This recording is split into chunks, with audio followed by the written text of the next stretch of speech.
The night was cold, and the wind moved through the empty streets like a whisper. Shadows stretched across the old houses, and the lamps gave only a weak yellow glow. In the middle of the street, under the flickering light, stood a little girl. She was thin, her small hands holding a basket that looked too heavy for her. Her clothes were old, patched in many places, and her shoes had holes. But her eyes, wide and shining with tears, held something powerful, hope mixed with fear. She looked at every person passing by.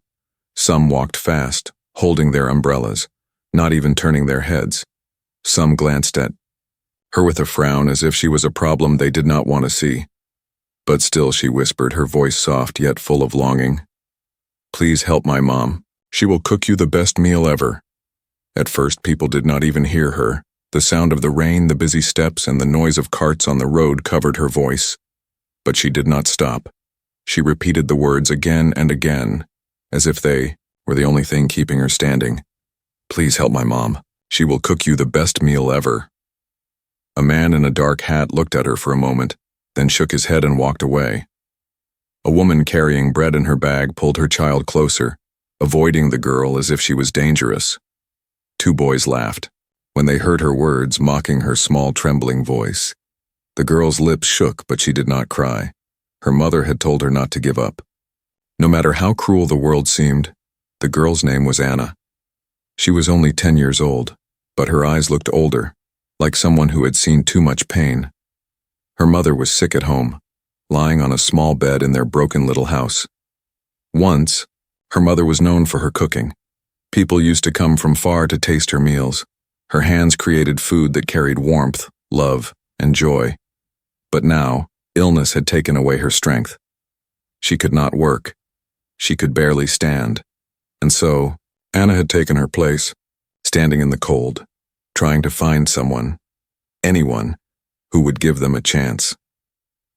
Every time Anna whispered her plea, she thought of her mother's smile, the smile that was fading day by day, as sickness grew stronger. She remembered the way her mother used to laugh while cooking, the way the house smelled of soup and bread. Now the house smelled of medicine and sadness. Anna wanted to bring back the old days, even if only for a moment. The rain grew heavier, and water dripped down her hair and face. She wiped her eyes with her sleeve. But the water kept falling. Her little basket was almost empty. Inside there was only one small loaf of bread they had saved from yesterday. She had promised her mother she would return with help. But with every passing minute, hope seemed to slip away, like the rain running down the street. Still, she stood tall for someone so small. Her lips kept moving, whispering the same words again and again. "Please, help my mom. She will cook you the best meal ever." The words were simple, but they carried her soul. They carried the memory of better days, and the dream of a future where her mother would smile again. A carriage rolled by, splashing dirty water on her legs. The driver did not look back. Two men walked past, arguing about business, never noticing the little figure by the lamp. But then a woman carrying a warm pie slowed her steps for a moment. She looked at Anna, eyes filled with curiosity. Anna quickly lifted her basket and whispered, "Please help my mom." The woman sighed, shook her head, and walked away. Anna's heart broke a little more, but she did not let tears fall. She remembered her mother's words, spoken with a weak voice that morning. "Anna, don't cry in front of people. Show them strength even. If your heart is heavy, someone will see you, someone will understand." Those words echoed in her mind as she stood in the rain, refusing to leave. The night grew darker and most shops closed their doors. The streets grew quiet. Only the sound of rain and Anna's soft voice remained. Her small body trembled, her lips pale from the cold. Still, she held the basket tightly and looked at every shadow that passed.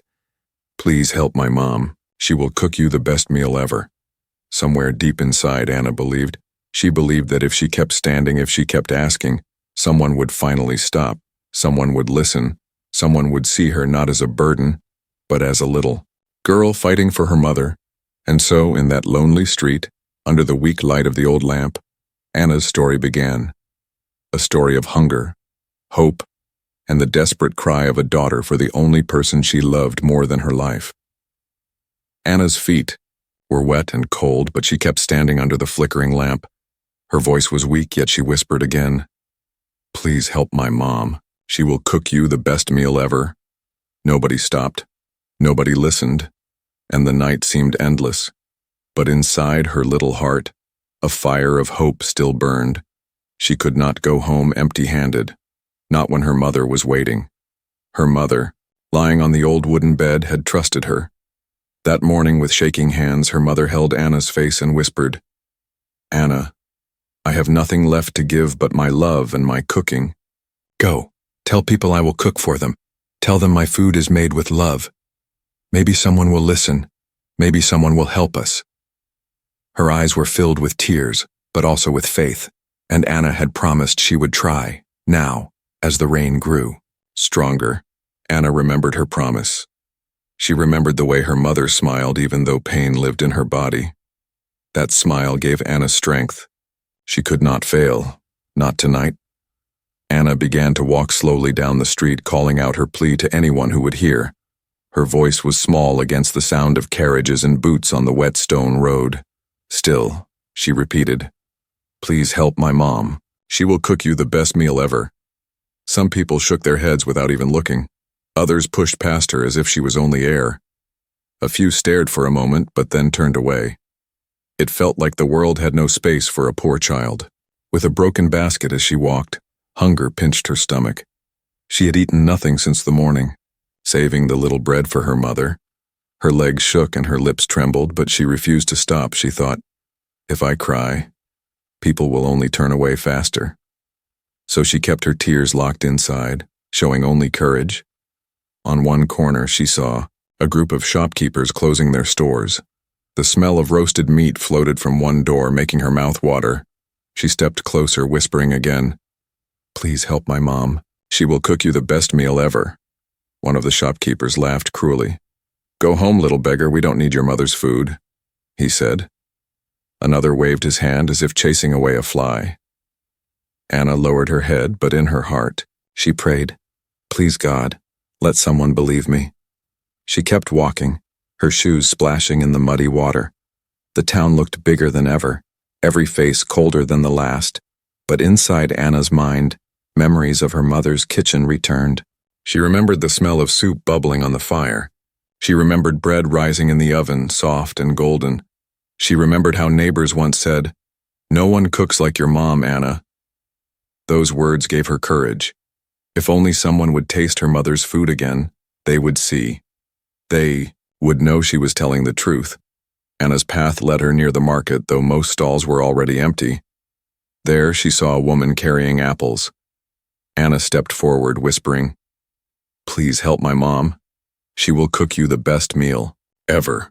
The woman stopped for a second, looking at her with tired eyes. For a moment Anna thought the woman might listen. But then the woman sighed, muttered, "I have my own problems," and walked away. The hope that had lifted Anna's chest sank again. Still, she whispered her line once more, refusing to let silence win. Hours passed and the rain slowly faded, leaving the street wet and shining. The night grew colder, and the lamps burned low. Anna's basket was still almost empty. Her voice was hoarse. She leaned against a wall, too tired to stand tall. Her head dropped, but her heart kept whispering, "I must try again. I must not give." Up just then, a young boy ran by, chasing a ball.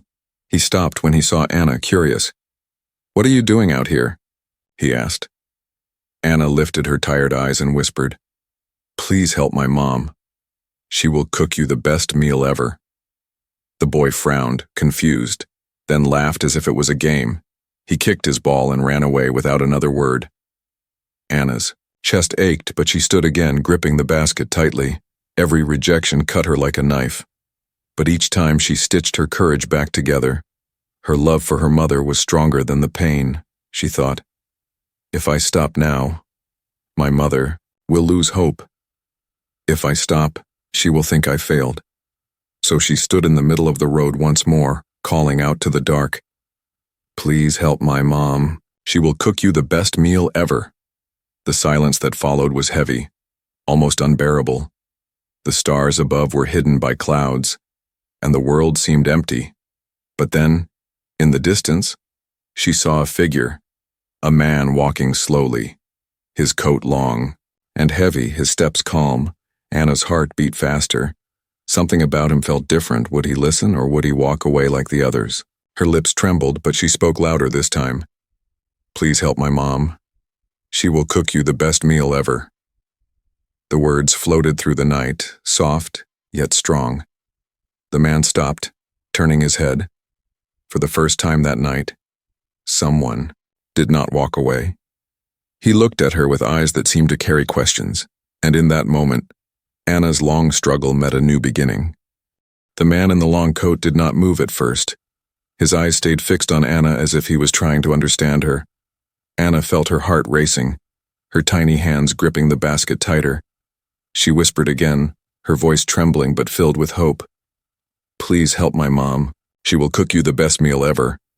For a moment it seemed he might answer, but then he only sighed, turned his face away, and walked down another street. Anna's chest sank, heavy as stone. Her knees almost gave up, but she forced herself to stand straight. She told herself, "No, I cannot stop here. I must keep trying." So she walked deeper into the town. The market had closed and shops were dark, but there were still people, some returning from work, some carrying food, some laughing. With friends, Anna lifted her voice again, repeating the same desperate line. "Please help my mom. She will cook you the best meal ever."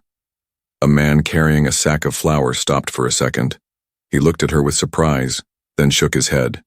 "I don't need your food, little girl. Go home," he muttered.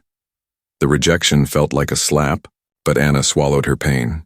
She whispered again, hoping someone else would listen. Soon, a group of young men passed by, laughing loudly. One of them heard her words and mocked her. "Oh, your mom will cook for us? Maybe she'll serve us gold, too?" They laughed cruelly and walked away, leaving Anna's cheeks burning with shame. She turned her face down, hiding her tears, but in her mind, she heard her mother's voice again. "Be strong, Anna, no matter what they say, no matter how they laugh." She lifted her head once more, wiping her wet cheeks with her sleeve. Her lips whispered the same plea into the cold night. "Please help my mom. She will cook you the best meal ever." Hours stretched like days. Each rejection grew heavier, but Anna refused to let silence win. Her heart was too full of love, too stubborn to stop. She remembered a day long ago. Her mother had given food to a poor neighbor who had nothing. Anna had asked, "But Mama, what about us?" Her mother had smiled and said, "When we give to others, life will give back to us." Those words lived in Anna's heart like a secret light. She believed someone out there would return that kindness, but where were they now? Another woman passed, holding the hand of her little boy. Anna stepped closer and whispered, "Please help my mom. She will cook you the best meal ever." The boy looked at her with wide eyes, but the mother pulled him away quickly. "Don't talk to strangers," she told him. Anna stood frozen, feeling smaller than ever. Still, she whispered again. She could not stop. "Please help my mom. She will cook you the best meal ever." Her voice cracked, but she pushed on. Her basket felt heavier, though it held almost nothing. Her shoes squished with water, her toes numb from the cold, yet her heart told her to move. Step after step, rejection after rejection, until her whole body felt like it was carved from sadness. At one corner, she saw a baker cleaning his stall. She tried once more. "Please help my mom. She will cook you the best meal ever." The baker paused, then shook his head firmly. "Child, if your mother is so good at cooking, why is she not here herself?" Anna opened her mouth to answer, but no words came. How could she explain her mother's illness to someone who already doubted her? The baker waved his hand, telling her to leave. Her heart cracked a little deeper, but she walked on. The night grew colder, the stars hidden behind clouds. Anna's voice had grown weaker, almost like a whisper of the wind. She leaned against a wall, her body shaking. But in her eyes, a small fire still lived, she thought. Even if no one listens, I must keep asking. I must not break my promise. She whispered again, Please help my mom. She will cook you the best meal ever. But only silence answered. Her legs wanted to give up. Her chest wanted to cry. But she remembered her mother's pale face, her soft smile. She remembered the warmth of their little kitchen before sickness, stole it away, and so she stood tall again, whispering her line into the night like a prayer. Rejections had cut her deeply, but they could not kill her hope. Hope was the only thing keeping her alive, and even if she had to face 100 more rejections, she told herself she would not leave. Not until someone listened, and somewhere in the darkness, a pair of eyes watched her. Not cruel, not cold, but curious. Anna did not know it yet. But her long night of rejections was about to take a turn, for fate had already begun moving toward her. Anna's voice had grown thin, almost like the wind itself. Her little body shook with cold. Her basket felt heavier with every step. She was ready to collapse, yet she whispered once more, "Please help my mom. She will cook you the best meal ever." This time, the words did not vanish into the empty night, for someone finally stopped. A tall figure stood at the corner of the street, half hidden in the mist. His coat was long and dark, and his hat shadowed his face. But his eyes, sharp and calm, glowed beneath the lamp's weak light. He had been watching her for some time, unseen in the shadows. He had watched her face rejection after rejection. He had seen her lips trembling, yet still moving. And something about the little girl had touched a place deep inside his heart. Anna noticed him standing there. Her breath caught, her chest filled with a sudden rush of hope.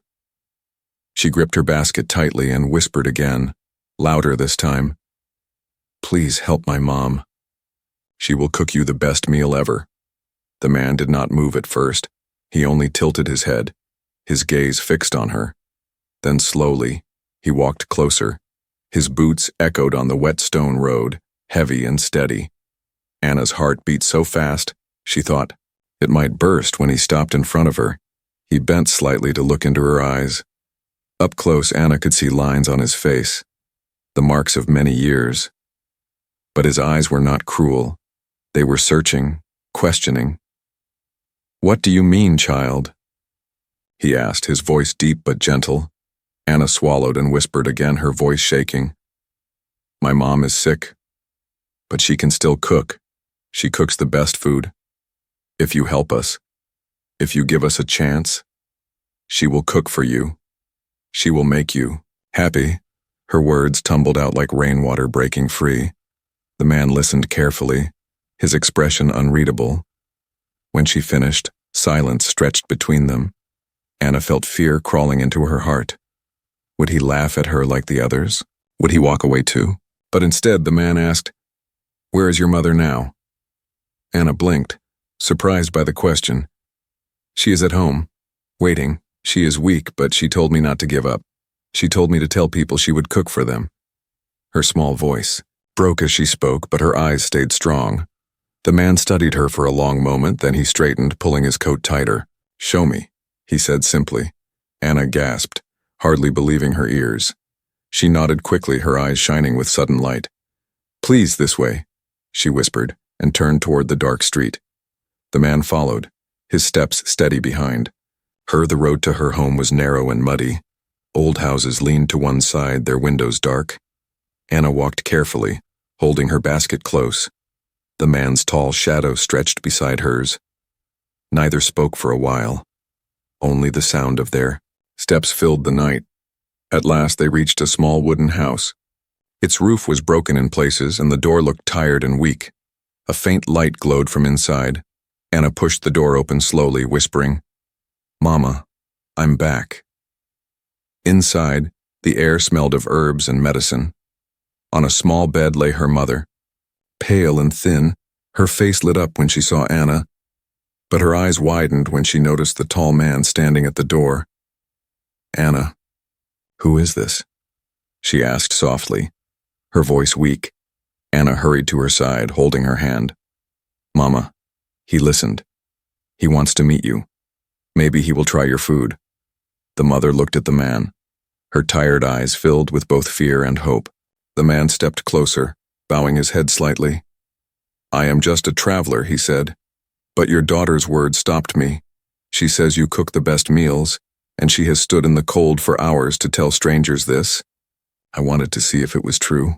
The mother's lips trembled, a faint smile appearing. She should not be out in the cold, she whispered, coughing softly. She is too young for such pain. Anna pressed her mother's hand, her own eyes wet. It's all right, Mama, I told you I wouldn't give up. The man watched them quietly. Something heavy stirred in his chest. Memories, perhaps. He cleared his throat and said, If you can cook, I would like to taste it. Not because I doubt you, but because your daughter's faith is stronger than hunger itself. The mother's hands shook, but her eyes brightened. Then I will try, she whispered. She pushed herself up slowly with Anna's help. The kitchen was small, almost empty, yet she moved with gentle care. Every step showed her weakness, but also her strength. The man sat quietly, his eyes never leaving her. Anna hurried to bring what little they had left. Flour, a few vegetables and herbs. Her mother's fingers touched them like treasures. She began to prepare, her movements slow but full of love. The fire crackled weakly, but soon the room filled with a faint smell. Warmth spread through the air, carrying with it memories of better times. The man leaned back, breathing in the scent. His expression changed, softened, as if something long lost had returned. Anna's heart beat faster with hope. Maybe, just maybe, this was the moment they had been waiting for. The small fire in the corner of the kitchen burned softly. The faint glow lit up the room, casting warm shadows on the walls. Anna's mother moved slowly, her hands trembling, yet steady with love. She had not cooked for many weeks, but the moment she touched the ingredients, it felt like her spirit woke again. Anna hurried to bring water, to pass her mother the small pieces of food they had left. There was not much. Some flour, a few vegetables, dried herbs, and a little oil. Yet her mother's eyes shone as if these simple things were treasures. With gentle care she began to prepare.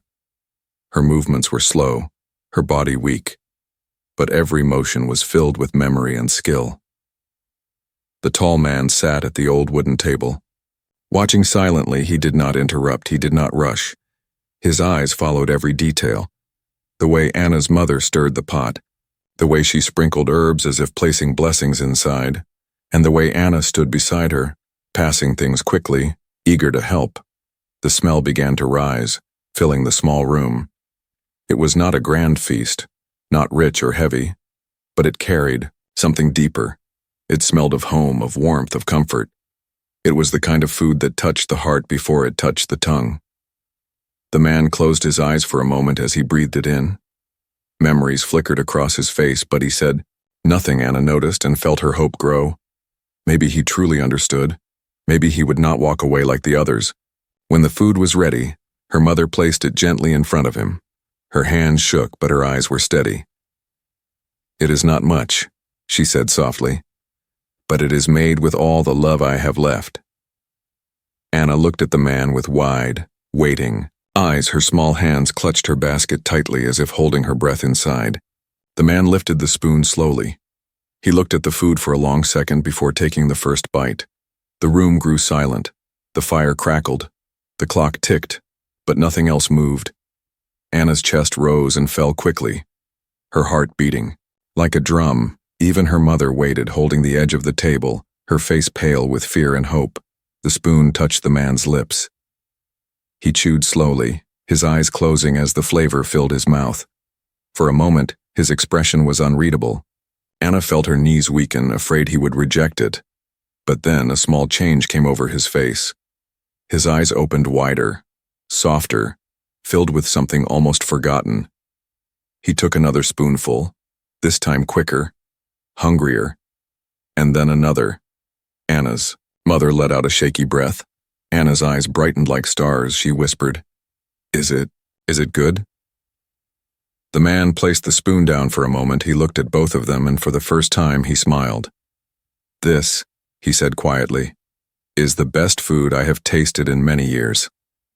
Tears filled Anna's eyes instantly. She covered her mouth with her small hands, her heart bursting with joy. Her mother's eyes shone wet, her lips trembling. She whispered, "Thank you. Thank you for trying." But the man was not finished. He kept eating, each spoonful slower, as if he wanted to hold on to the taste.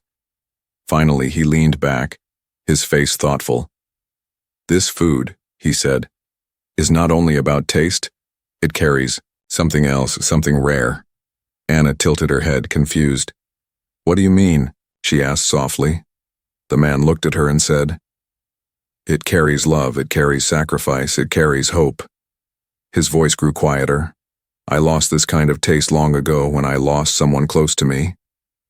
For a moment, his eyes looked far, away, filled with sadness.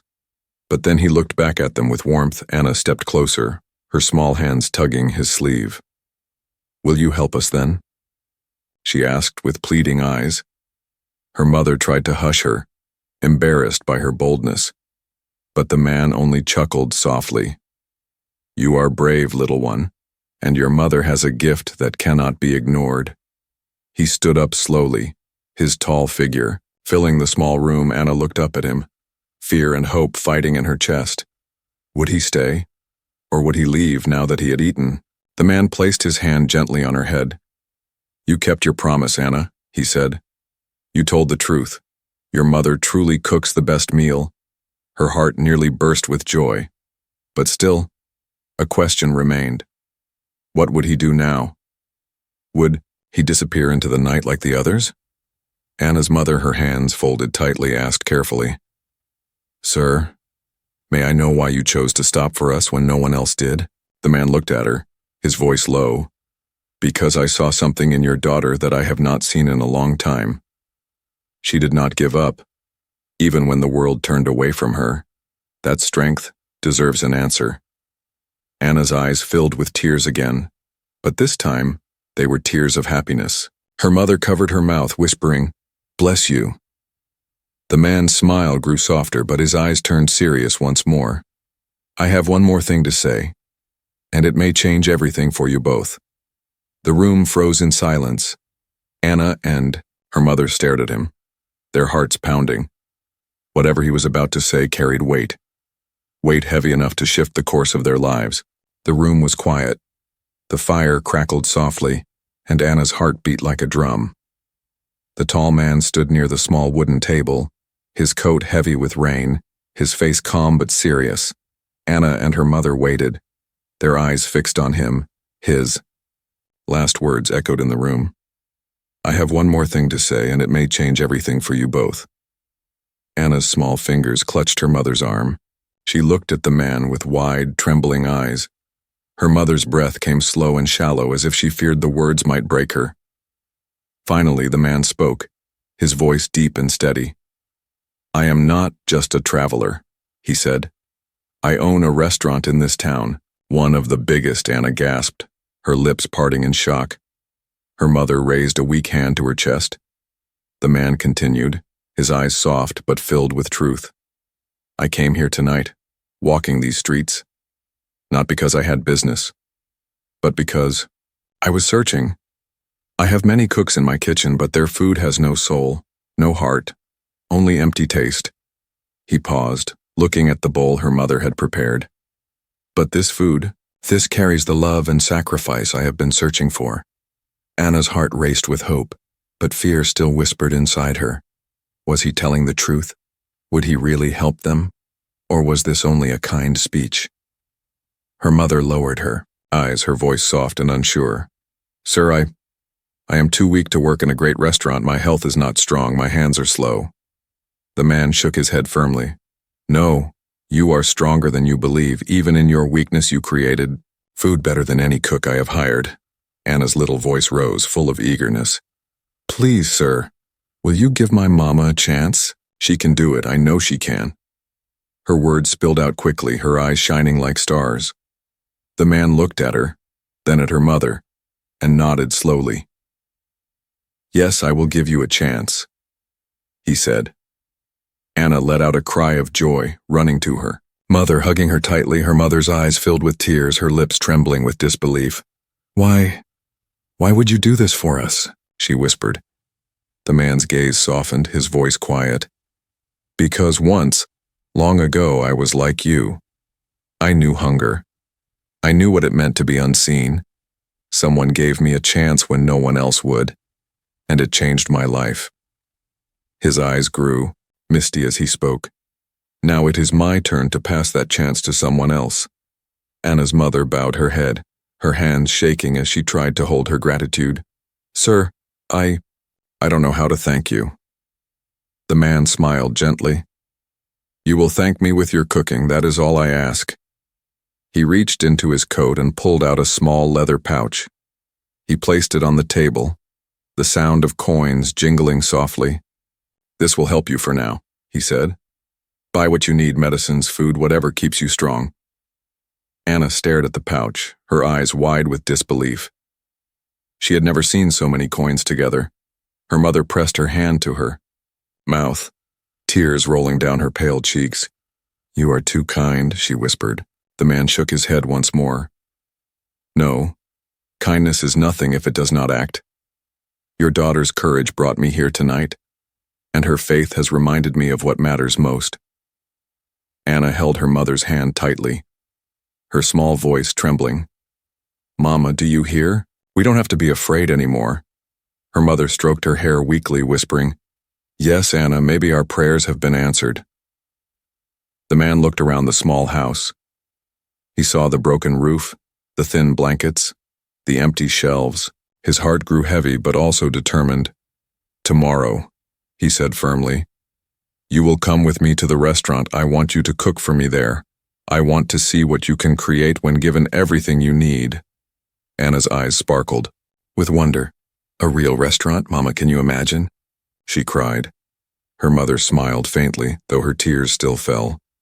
I cannot promise much, sir, but I will do my best, she whispered. The man nodded, his voice strong. That is all I ask. For a moment, silence filled the room, but it was no longer heavy or cold. It was a silence filled with hope, like the quiet before dawn. Anna felt warmth spreading through her chest. She looked at the man with gratitude that words could not hold. You are the first person who listened, she whispered. The man placed a hand on her shoulder.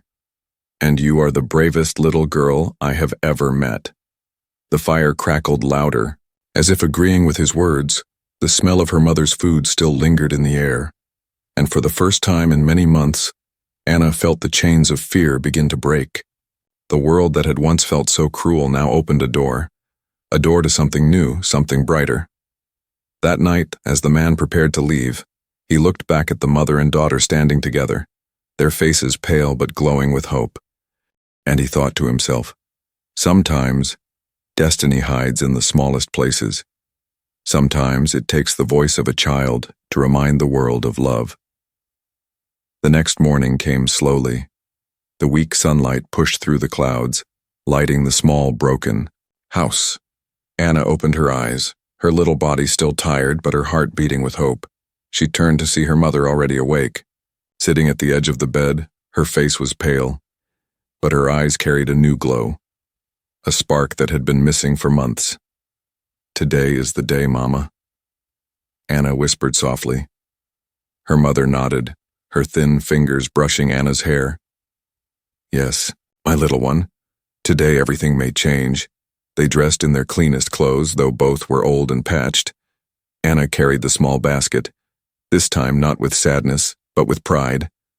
Her mother leaned on her gently as they stepped.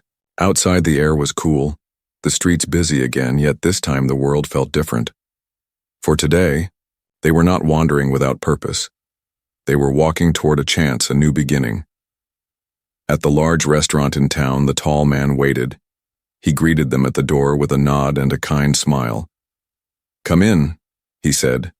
Today you will cook in my kitchen. Anna's mother trembled as they entered. The kitchen was big, filled with pots, pans, and fresh ingredients that shone under the light. Other cooks stood inside, watching curiously, whispering among themselves. Who was this sick woman? Why had the master brought her here? The man raised his hand, silencing them. She is here because she carries something you have forgotten, he said firmly. The soul of cooking, the love inside every meal. The cooks fell silent, their eyes filled with both doubt and curiosity. Anna's mother stepped forward, her hands shaking slightly as she touched the table. Before her were vegetables, flour, meat, and spices, more than she had seen in months. She closed her eyes for a moment, remembering the small kitchen at home. Then, she began to work, slowly at first, then with growing confidence Anna helped, passing her mother what she needed, her eyes shining with pride. The smell soon filled the air, stronger and richer than anything the other cooks had made. It was not just food. It was warmth. It was memory. It was love placed into every bite. The tall man watched closely, his heart lifting with each passing moment. He knew he had not made a mistake. He knew this woman carried the gift he had been searching for. When the dish was finished, it was placed on the table before the man. Anna stood beside her mother, holding her breath. The man lifted a spoon, took a bite, and smiled. "This," he said loudly so every cook could hear, "is food that speaks, food that carries love, food that heals." The kitchen filled with silence, then with nods, some even clapping softly. Anna's mother lowered, her head tears filling her eyes. "I only did what I have always done," she whispered. The man shook his head kindly.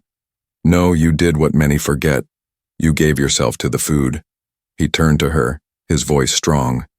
"From this day forward, you will work here, you will cook for many, and your daughter will never have to beg." "In the streets again?" Anna gasped, covering her mouth, her eyes bursting with tears of joy. Her mother's knees almost gave out, but Anna held her tightly, whispering, "Mama, we did it, we did it." The man placed a hand on Anna's shoulder, his voice gentle. "You were the one who made this happen. Your courage, your love for your mother, that is what brought me to you. Never forget that, little one." The days that followed changed their lives. Anna's mother worked in the restaurant, slowly gaining strength as she cooked. Her food became known across the town. People came not just to eat but to feel the warmth inside every dish. Anna no longer stood in the cold streets begging. Instead, she stood proudly beside her mother, helping her, smiling brightly. Their home slowly filled with life again. The broken roof was repaired, the shelves filled with food, the sound of laughter returned, chasing away the silence of sickness and sadness. Neighbors who once ignored them now spoke with respect. And Anna grew with the knowledge that love and persistence could truly change fate. One evening as the restaurant closed, the tall man called Anna and her mother aside. He looked at them with eyes that carried both strength and kindness. "You both reminded me of something I had forgotten. Cooking is not only about filling the stomach, it is about touching the heart." Anna's mother bowed her head, whispering, "Thank you for giving us this chance." The man smiled. "No, thank your daughter, for she is the reason I stopped that night." Anna's eyes filled with tears again, but these were tears of happiness. She hugged her mother tightly, whispering, "Mama, I told you someone would listen."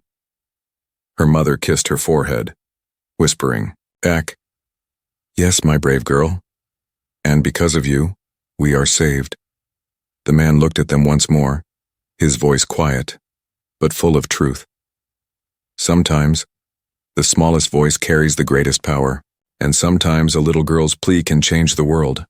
The fire inside the restaurant glowed warmly. The night outside was no longer cold, and for Anna and her mother, a new life had begun. A life filled not with fear and hunger, but with hope, love, and the taste of home.